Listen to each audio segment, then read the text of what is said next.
Okay, I need you to understand something that happened this morning. At approximately 11 a.m. Eastern Time, the President of the United States threatened to impose 100% tariffs on every single good coming from Canada into America.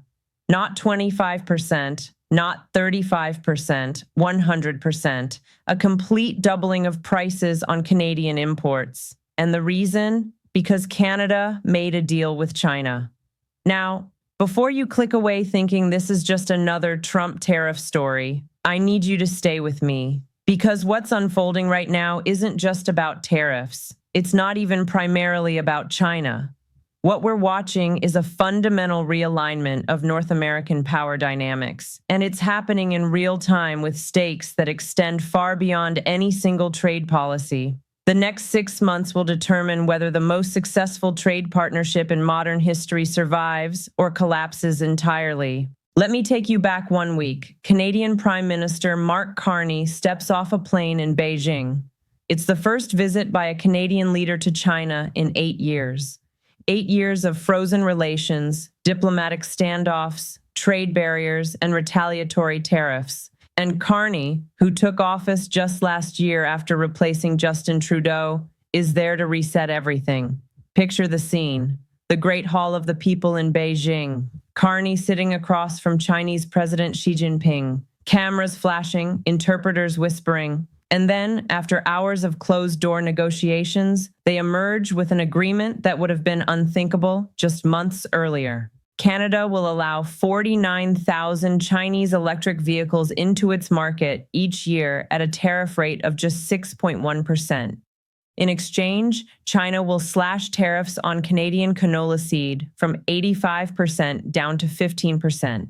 They'll eliminate tariffs entirely on Canadian lobster, crab, and other seafood products. Carney calls it a landmark deal, a strategic partnership, the beginning of a new economic relationship between Canada and the world's second largest economy. And here's what makes this moment so significant.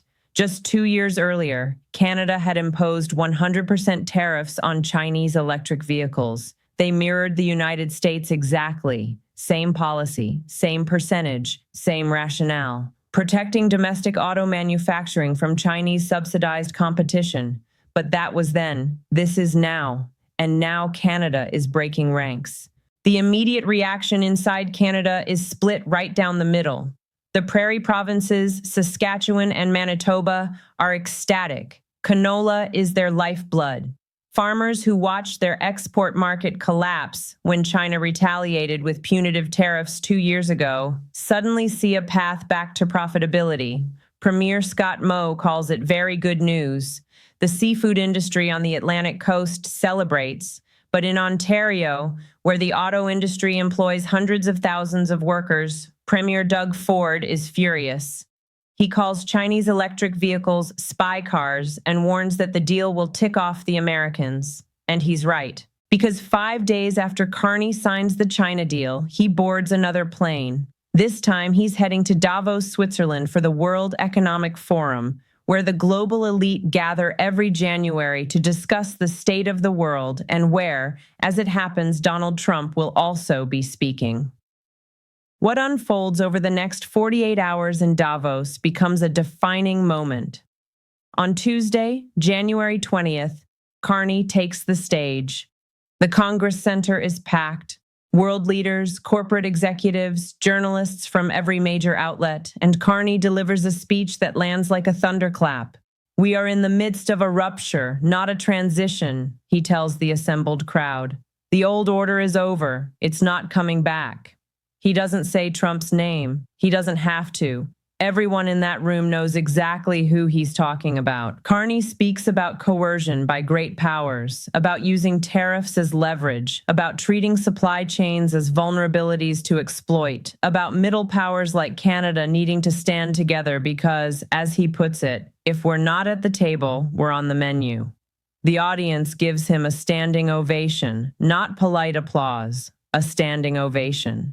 In a room where American business leaders and European officials have spent the past year watching Trump threaten allies with tariffs, demand territory from Denmark, and treat trade agreements as negotiable suggestions, Carney's message resonates. He's saying what they've all been thinking but haven't been willing to say publicly. Then the next day, Trump takes the stage. His speech is vintage Trump, rambling, self-congratulatory, filled with threats and demands. He talks about Greenland again, insisting that Denmark must cede the territory to the United States or face consequences. He mocks unnamed foreign leaders for their negotiating skills. And then, inevitably, he gets to Canada. Canada lives because of the United States, Trump declares. Remember that, Mark, the next time you make your statements. It's a direct shot, personal, dismissive, the kind of rhetoric that might have intimidated previous Canadian leaders into backing down. But Carney doesn't back down. He responds by saying, Canada doesn't live because of the United States. Canada thrives because it's Canadian, because of Canadian values, Canadian democracy, Canadian strength. And that response, that refusal to bend, is what triggers what happens next. Trump withdraws his invitation for Carney to join something called the Board of Peace, a vaguely defined entity Trump created supposedly to oversee Middle East peace negotiations, but which most allies see as a vanity project with a $1 billion price tag for membership. Then come the social media posts. Trump attacking Carney, attacking the China deal, attacking Canada for being ungrateful. And then this morning, the threat. 100% tariffs if Canada moves forward with the China agreement. Now here's where most coverage is getting this story wrong. The conventional analysis goes like this. Trump is angry at Carney for the Davos speech. He's retaliating. He's punishing Canada for daring to criticize him. And yes, there's an element of personal pique here. Trump doesn't handle defiance well. We all know this. But that analysis misses the bigger strategic picture, because the 100% tariff threat isn't primarily about wounded pride. It's about something much more fundamental.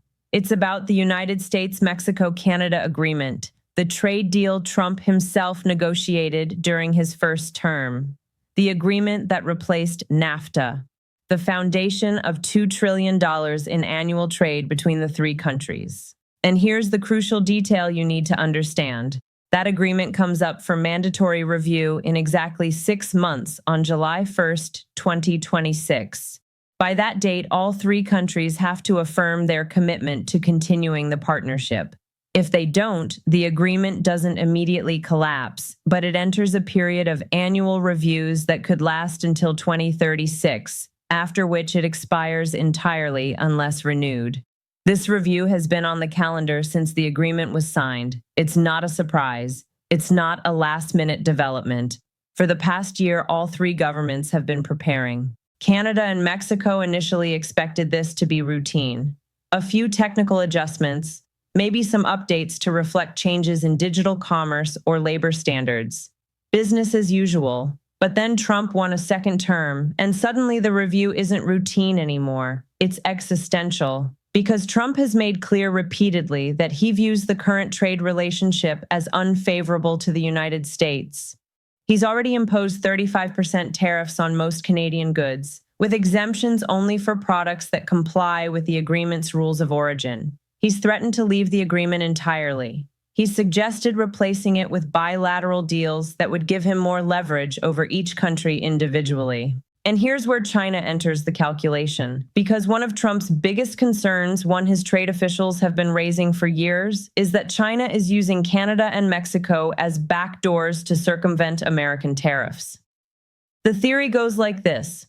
Chinese companies ship components or partially finished goods to factories in Canada or Mexico. Those factories do final assembly, minimal processing, just enough to qualify the product as Canadian or Mexican under the rules of origin. Then the finished product crosses into the United States tariff-free under the trade agreement, even though most of its value was created in China. Is this actually happening at scale? The data is mixed. A Brookings Institution study from last year found evidence of increased Chinese investment in Mexican and Canadian manufacturing, particularly in sectors subject to U.S. tariffs, kitchen cabinet makers, steel processors, electronics assembly. But the study also noted that proving transshipment is difficult because supply chains are genuinely complex. A car assembled in Ontario might have hundreds of components from dozens of countries. At what point does it stop being a Canadian car and start being a vehicle designed to evade tariffs? The Trump administration doesn't care about that nuance. They see the pattern. U.S. tariffs on China go up. Chinese investment in Mexico and Canada increases. Exports from those countries to the U.S. rise. To them, that's evidence enough. And Carney's decision to allow 49,000 Chinese electric vehicles into Canada at a 6% tariff, while the U.S. maintains 100% tariffs on Chinese EVs. That looks like exactly the kind of backdoor arrangement they've been warning about. Now, let me be clear about what the Canada-China EV deal actually does and doesn't do. The agreement doesn't eliminate Canada's tariffs on Chinese electric vehicles entirely. It creates a quota. 49,000 vehicles per year can enter at the lower rate. That's roughly the same number that were entering Canada in 2023 before the tariff war started. Carney frames this as restoring the status quo, not opening the floodgates. And importantly, these vehicles are for the Canadian market. They're not automatically eligible to cross into the United States tariff-free. To do that, they'd need to meet the trade agreement's strict rules of origin, which require 75% of an automobile's value to come from North America. A Chinese-made EV assembled in China and sold in Canada doesn't meet that threshold. It's not eligible for duty-free entry to the U.S. But Trump isn't interested in those technicalities. His concern, or at least the concern he's articulating publicly, is that this deal is the thin edge of the wedge. Today, it's 49,000 vehicles. Tomorrow, it's Chinese companies building assembly plants in Canada to take advantage of the trade agreement. Next year, it's electric vehicles rolling off Canadian production lines, technically meeting the rules of origin because final assembly happened in Ontario, but with batteries, motors, and electronics all sourced from China. And from a strategic standpoint, Trump has a point. If you're trying to economically decouple from China, if you're trying to build a fortress North America that doesn't depend on Chinese manufacturing, then having your northern neighbor simultaneously deepening trade ties with Beijing undermines the entire strategy. It creates exactly the kind of arbitrage opportunity that makes comprehensive tariff policies impossible to enforce. But here's what Trump's approach misses. Canada isn't moving closer to China because Carney loves Chinese EVs. Canada is moving closer to China because Trump has made it impossible to rely exclusively on the United States. When you threaten your closest ally with annexation, when you call their Prime Minister Governor Carney, when you post maps showing Canada as the 51st state, when you impose tariffs on energy and manufactured goods for reasons that have nothing to do with trade and everything to do with domestic political theater, you force that ally to look for alternatives. Carney said as much in his Davos speech, though he phrased it more diplomatically. Our old relationship with the United States, a relationship based on steadily increased integration, is over, he declared. What he meant was clear. Canada can't afford to put all its eggs in the American basket anymore. Not when that basket might get kicked over at any moment for reasons that have nothing to do with Canadian policy and everything to do with American domestic politics. So Canada is diversifying. That's the word Carney keeps using, diversification, building trade relationships with China, with the European Union, with Indonesia, with India. Reducing dependence on the United States from the current level, where roughly 75% of Canadian exports go to American buyers. From Canada's perspective, this isn't betrayal, it's risk management, it's survival. It's the rational response of a middle power watching its largest trading partner become unpredictable, transactional, and openly hostile. And that's why the next 6 months matter so much. Because what's really being negotiated right now isn't just tariffs on canola or electric vehicles. It's the future of North America as an integrated economic bloc. It's whether the United States, Canada, and Mexico remain bound together in a shared supply chain that made all three countries richer, safer, and more resilient. Or whether that system fractures into competing spheres of influence, with Canada and Mexico hedging toward China and Europe, and the United States retreating into a fortress economy that's more isolated, more expensive, and ultimately weaker. Trump sees Canada's China deal as disloyalty, as defiance, as a challenge to American dominance. Carney sees it as insurance, as leverage, as the only way to protect Canada from being economically coerced by its own ally. And both men are acting rationally according to their own incentives. Trump wants maximum leverage heading into the July 2026 review. He wants to scare Canada into backing away from China and accepting tougher terms in the trade agreement. Carney wants to show Trump that Canada has options, that it won't be bullied, that if the United States makes itself an unreliable partner, Canada will find other partners. That's why the 100% tariff threat isn't just bluster. It's a signal. It's a warning shot across the bow. It's Trump telling Canada and the world that he's willing to blow up the most successful trade relationship in modern history to enforce his vision of economic sovereignty. And it's Carney telling Trump in return that Canada won't submit to economic intimidation, even if the cost is severe. So when you hear people dismiss this as just another Trump tariff tantrum, understand what's really at stake. This isn't about electric vehicles. It isn't about canola. It isn't even really about China. It's about whether the post-Cold War economic order in North America survives the next 6 months, or whether we're watching the beginning of its end. Carney has set a goal of increasing exports to China by 50% by 2030. That's ambitious. That's not a tweak around the edges. That's a fundamental reorientation of Canadian trade policy. And that reorientation is precisely what Trump is trying to prevent with the 100% tariff threat. Because if Canada succeeds in diversifying away from the United States, American leverage evaporates.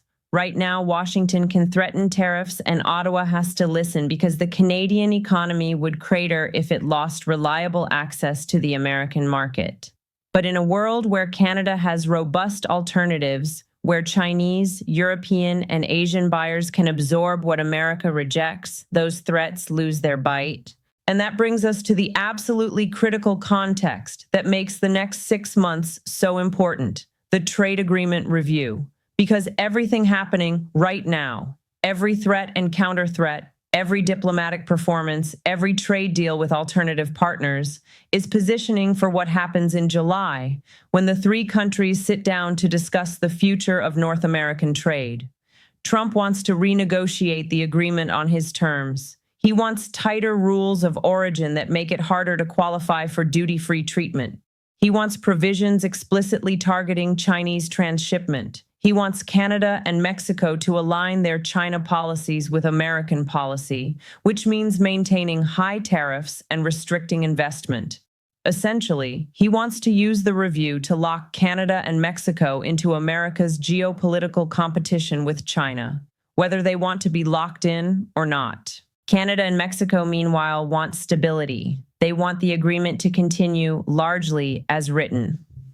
They want tariff certainty so businesses can plan investments without wondering if the rules will change every time Trump gets angry about something. They want the economic integration that has made North America one of the most productive regions on Earth. But they also want sovereignty. They want the ability to make their own foreign policy decisions, their own trade agreements, their own strategic choices. And that desire for sovereignty is now colliding head-on with Trump's demand for alignment. Here's where things get really complicated. Trump might not be bluffing about the 100% tariffs.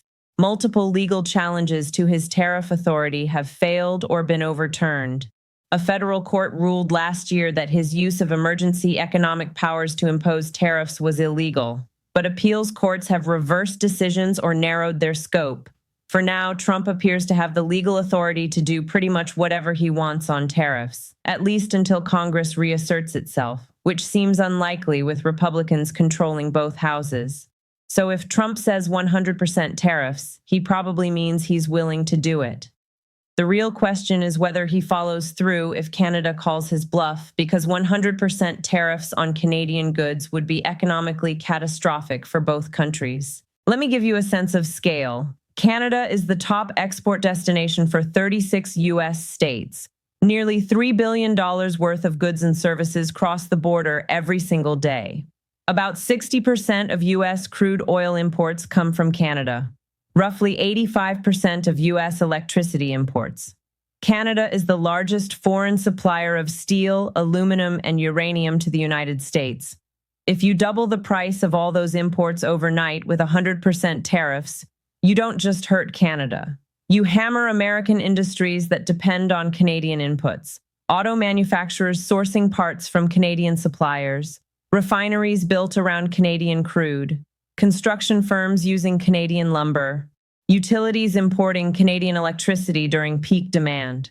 This is why tariff talk can't be separated from real-world operations. Supply chains aren't political slogans. They're physical systems. The economic modeling from the Tax Foundation estimates that Trump's existing tariffs are already costing the average American household about $1,000 per year in higher prices. 100% tariffs on Canada would push that figure significantly higher.